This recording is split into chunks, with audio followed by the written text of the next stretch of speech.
This is the Peter Schiff Show. Yeah, we're talking again about Michael Brown and the false narrative again that is so easily accepted that a white racist cop gunned down a young black teen man for no reason other than the fact that he happened to be black. And, you know, the fact that it's so easy for people to believe that really shows you where we are as a society. But, you know, think about the ridiculousness of the idea. I mean, if this policeman really were this, you know, crazed, homicidal racist, right, and he's just been dying to murder a black person, why wait so long? He's been on the force for like 6 years. And why then? I mean, why that moment in broad daylight in front of a huge crowd of people? I mean, you figure he would have had plenty of opportunities as a cop, maybe one night, dark night, no one's around, it's just you and a black suspect. Shoot him, who would know, right? Why didn't he do it then? Why wait until, you know, such, you know, what would seem to be an inopportune time? And why just Brown? Why not his friend? I mean, he was just as black. Why not gun him down? What about all the people? What about all the witnesses? Weren't there a lot of black witnesses? Why not take a few shots, reload, and shoot some more? Right? I mean, while you're at it, while you're murdering black people, why stop at just one? Right? I mean, none of it makes any sense. Right? But of course, what makes sense to the media and Jon Stewart is that, yes, that's, you know, I don't know why he didn't do that, because he's obviously a racist murderer. Now, somebody might say, hey, why didn't, what about Brown?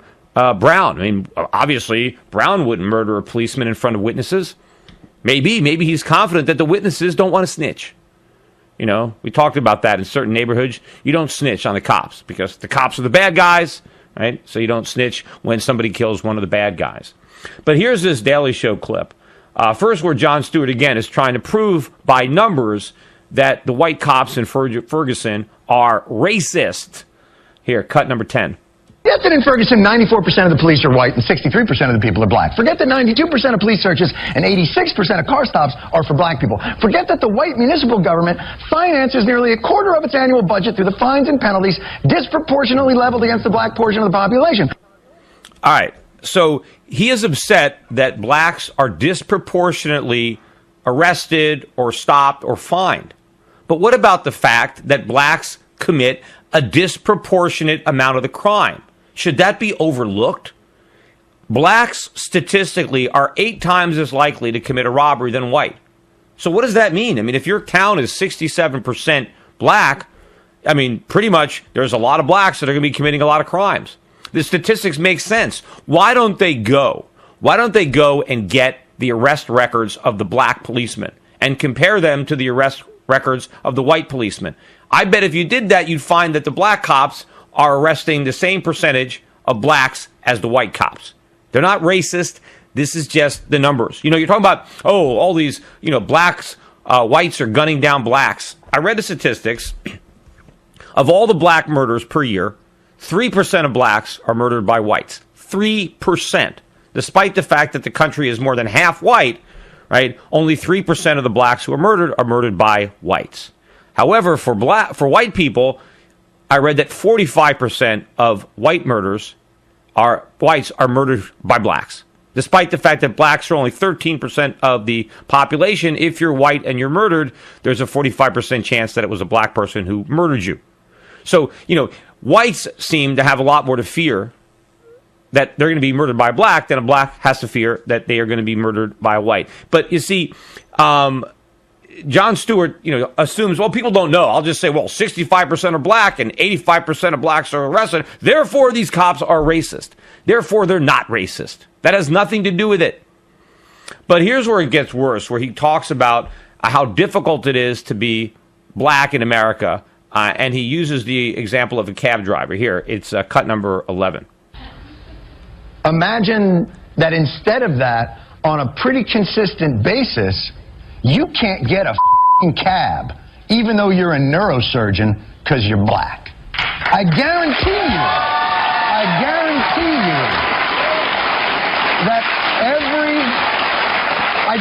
you that every person of color in this country has faced an indignity, from the ridiculous to the grotesque to the sometimes fatal, at some point in there, I'm going to say last couple of hours. All right. Because of their skin color. Now, okay, first of all, I am not going to disagree with Jon Stewart that in many cases, blacks may find it more difficult to hail a cab than whites. I'm not saying that doesn't happen, but it's not because of racism. And yes, if you're a neurosurgeon and if you're dressed in a suit and you're in a certain neighborhood, you might not have a hard time getting a cab. But if you're a neurosurgeon and you're dressed in a hoodie, that might raise the chances that the cab driver might not want to pick you up. But it's not because the cab drivers are a bunch of white racists. In fact, most of the cab drivers are probably not white. I mean, I take cabs sometimes, and usually they're immigrants. They're people coming in from Pakistan or India or Jamaica or some other Caribbean island. If they're white, maybe they're Russian. I mean, they didn't grow up in white, racist America, right? And many of the cab drivers, again, are black. And my guess, and I think that's not a guess statistically, that a black cab driver is just as likely to bypass a potential black customer as a white cab driver. And is it because the black cab driver is racist against his own people? No. If blacks statistically commit a lot more crimes than whites, which they do, and if you're a cab driver, what are the risks that you have as a cab driver? You can pick up somebody and they don't pay you. At the end of the drive, they just take off and you get stiffed. Worse yet, they can rob you. They can take the money that you've already earned, especially if it's later in the day and you got a lot of cash. Or they can take you into a bad neighborhood where somebody else robs you. And so maybe the odds of that happening to you are greater when you pick up a young black male, for example, than an elderly white female or white male, whatever it is. If that is your experience and you're a cab driver and you're black or white or whatever race you are, and you don't want to get mugged and you don't want to get stiffed, and the odds are greater, right, that if you pick up a black guy, that is going to happen to you, then you're not going to do it. Now, can I feel sorry for the honest black man? The vast majority of black men are honest. They will pay. They're not going to rob the cab driver. But the cab driver doesn't know which ones are the good ones and which ones are the bad ones. He has to go based on probability. So if there's two people flagging a cab, you're going to pick up the guy who you think has a less likely chance of robbing you or stiffing you. Right? That's what you're going to do, black or white. And whose fault is that? See, this is what Jon Stewart doesn't understand. Whose fault is it? It's not the white guy's fault or the black guy's fault who doesn't pick up the black man. It's all those other black men that are giving blacks a bad name. So if you're black and you're pissed off that a cab driver just went right by you and picked up a white guy and didn't pick up you, don't blame the cab driver because he may in fact be black. He may be just as black as you are, but blame the high percentage of blacks who commit all these crimes. And now the question of why do they do that? Well, that's another story. Because it's not that blacks are genetically predisposed to crime. You're not born a criminal. You are raised a criminal. And that's a whole different subject as to why so many blacks end up being criminals. And of course, I have a lot of explanations for that, but I don't have time to get into it. But Jon Stewart has a lot to learn because he's outraged at Fox News for the way they are reporting the Michael Brown story, tragedy, because they are not advancing the narrative of young black teen executed by white racist cop. And they are not using this situation to further the agenda of civil rights or the far left when it comes to race in this country. That they're not using this to confirm what we all know, that America is a racist society. And in fact, that's why we elected President Obama to throw everybody off the tracks.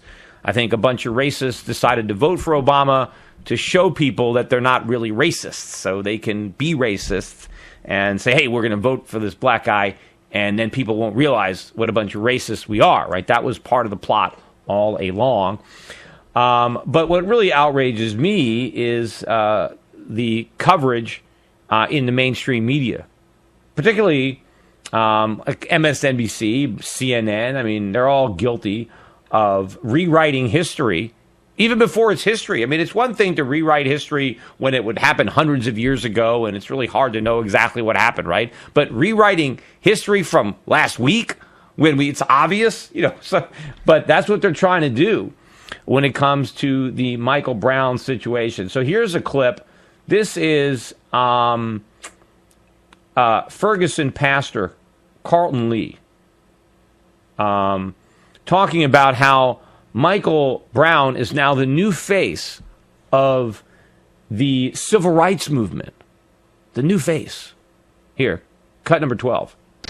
On this day, Pastor, what is your message to the community of Ferguson? My message would simply just be, we have a hope in Christ, and we have to view this as Mike is. He prophetically declared that I'm going to be a legend, and I agree with him. He is definitely a legend. He's a legend, and he's the new voice of the civil rights movement. He's the new face of the civil rights movement, and I don't want the community to let his life and his legacy go down in vain. I want to also encourage all fathers to be a part of their children's life, like Mike Brown Sr. was, a very active part of his son's life and all of his children's lives. So I would like to see fathers step up to the plate and be that father figure for their children. Yeah. So, I mean, what is Trayvon Martin now? He's just chopped liver. He's at yesterday's news now. I wonder if his parents are upset at all the attention now because Mike Brown is stealing Trayvon's thunder because he's the new face of the civil rights movement. But what if it turns out that he was actually guilty of several crimes? I mean, not the lesser crime of the strong-arm robbery. I mean, that just kind of shows that he wasn't this gentle giant, couldn't hurt a flea, right? I mean, the real crime was resisting arrest and attacking a policeman. This is what has been alleged by the officer who shot him, that he attacked him, that he had resisted arrest, that he assaulted him, that maybe he attempted to murder him. What if all this is true? He's the face of the civil rights. Your right to murder, your right to attack, your right to thumb your nose at authority and do whatever you want. That's what he represents. That's the civil rights. He's the new civil rights leader. I mean, maybe are we going to have a national holiday after Michael Brown? I mean, is it going to replace Martin Luther King Day, or are we just going to add another free day off for government workers and have a Michael Brown Day? Why don't they just change the name of the town from Ferguson to Brownsville and erect a gigantic statue of Michael Brown? I mean, why even do it in Ferguson? Just put it on the mall in Washington, D.C., right next to Martin Luther King. Let's get all of our civil rights leaders have their own memorials. Here it gets worse. Talking about Martin Luther King, here is on MSNBC. MSNBC yesterday. Here's a guest, Charles Ogletree, comparing Michael Brown to Martin Luther King. Cut number 13. This is just like the assassination of Dr. King in 1968 when everybody was very upset and figuring out what's going to happen. It's like the killing of Trayvon Martin 2 years ago, and people are looking for help. And this is an example of a young man who did no wrong in the context of what people are talking about. And people are talking about the fact, here's a young man, and the photographs show it, had his hand up, said, "Don't shoot me," was not armed, and was shot more than 6 times. All right. First of all, I don't even know where to start with this clip. All right. First of all, he says this was just like the assassination of Martin Luther King. Yep, it was just like it. How was it just like it? Martin Luther King, peaceful civil rights leader, right? Gunned down. He was assassinated, right, by somebody. Michael Brown, 18-year-old. He's not a leader of anything. Barely out of high school, and he, on his way from a strong-arm robbery, is stopped by a policeman. He resists arrest. He assaults a policeman. And the policeman shoots him to protect his own life. Yep, sounds just like the execution, the assassination of Martin Luther King. What are the only things that Martin Luther King has in common with Michael Brown? Well, they're both men, and they're both black.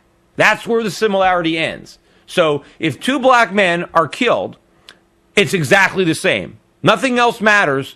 And I think it's really not that they're men, but it's that they're black. So according to this guy, the most important similarity between Michael Brown and Martin Luther King is that they're both black. And nothing else matters. 2 black men are killed, it's identical. Who's the racist here? Right? Then he says Michael Brown did nothing wrong. How does he know that? Was he there? He said, I did nothing wrong, right? Because policemen love to shoot people who are doing nothing wrong. Well, if they're black, well, then, of course, it's open season. But then he says, he comes out and he says, there are photographs of him with his arms up getting shot. No, there's not. There are no photos. What is this guy talking about? He said, we have photographs of him showing his hands up and saying, don't shoot. Now, first of all, if it's a photograph, how does it talk? It's a talking photograph. So not only does he see an imaginary photograph where Michael Brown's hands are up, but he also hears the photograph speaking and he's saying, don't shoot. This is all made up. But, if you repeat a lie often enough and loud enough, people will believe it. There is photographic evidence. They have it. They have it on camera. Where? Where are the photographs of Michael? Where are these talking photographs where Michael Brown has got his arms in the air and he's saying, please don't shoot. I'm unarmed. Don't shoot. Where is this? It exists in his mind, but he's projecting it as if it were true. And you know what? People believe it. People hear this stuff and they believe it. And this is how the momentum goes. This is how the lie travels halfway around the world before the truth gets out of bed. I mean, maybe if Michael Brown had been armed, maybe he could have saved his life. Maybe he could have shot this racist cop in self-defense.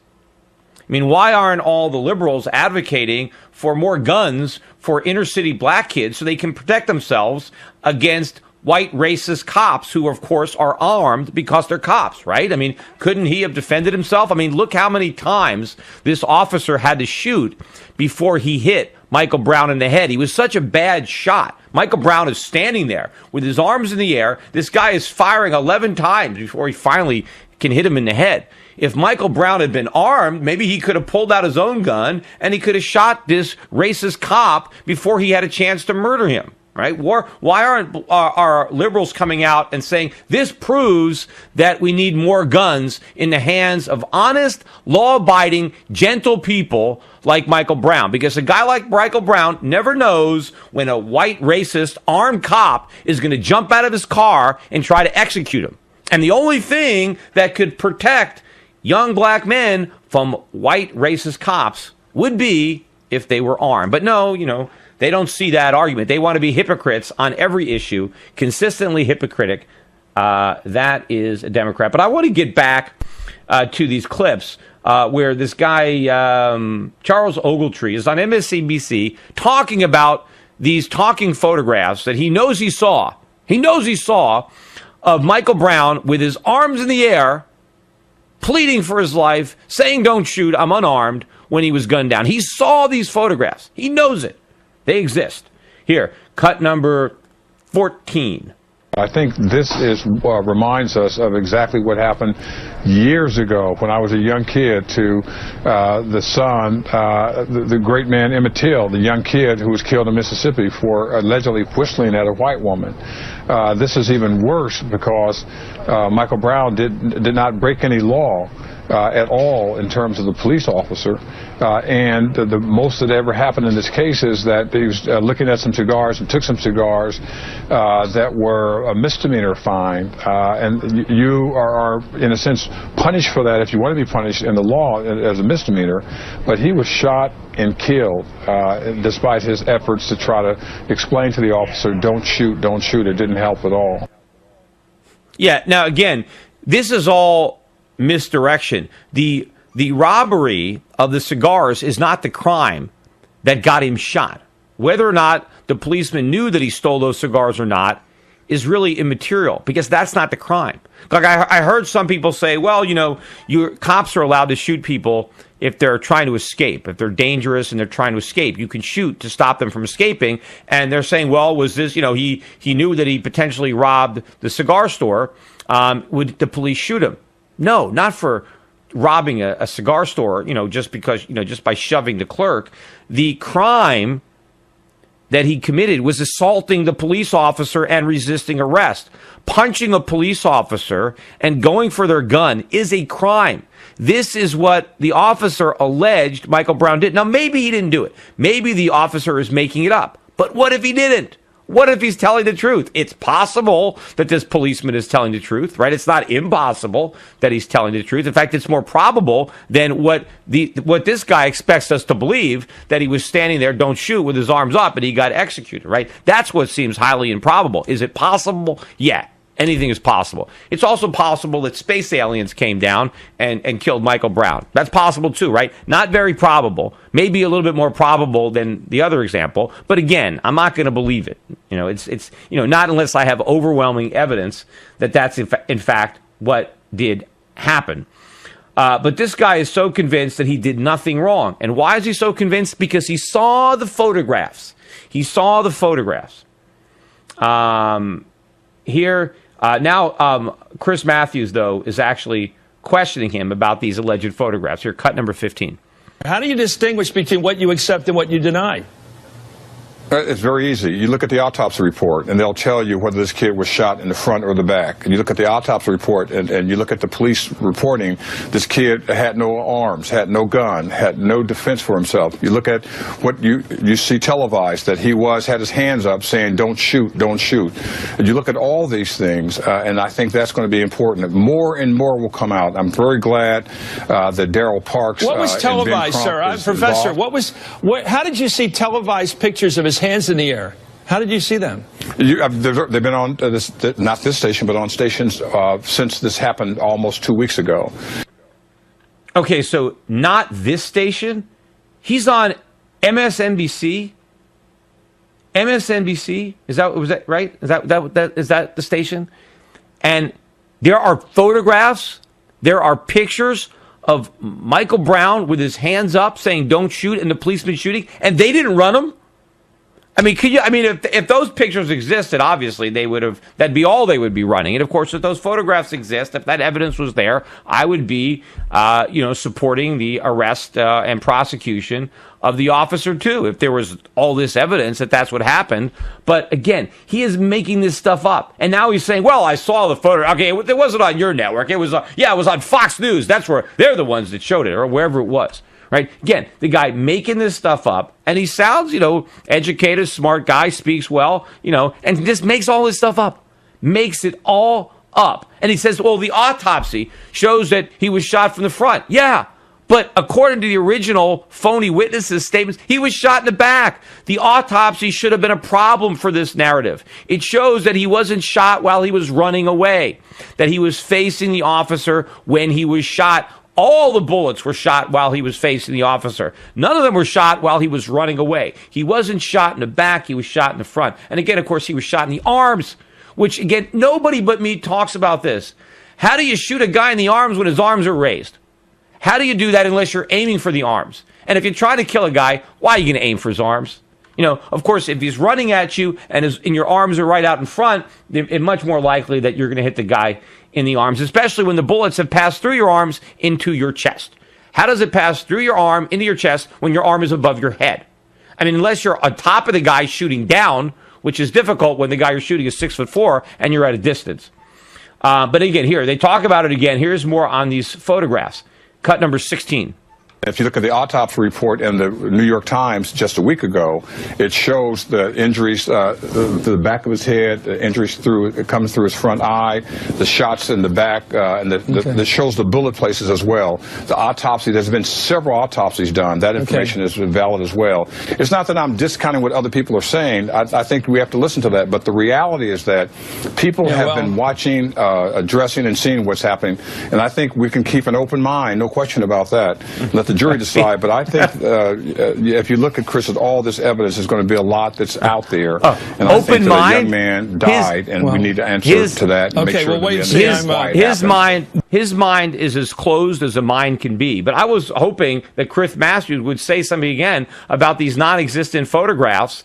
The magical talking photographs, but he didn't even mention it. He just let him get away with saying, well, it wasn't on your network, but I saw him standing there with his arms up on some other network. You guys didn't want to run that footage, but on a competitor network, I saw it. Look, this guy is just talking. He's making stuff up. He's ignoring the autopsies. He's actually pretending it supports his case when he doesn't, all out of racism. That's what it's all about. And it's his racism, not the white racism that he believes is out there.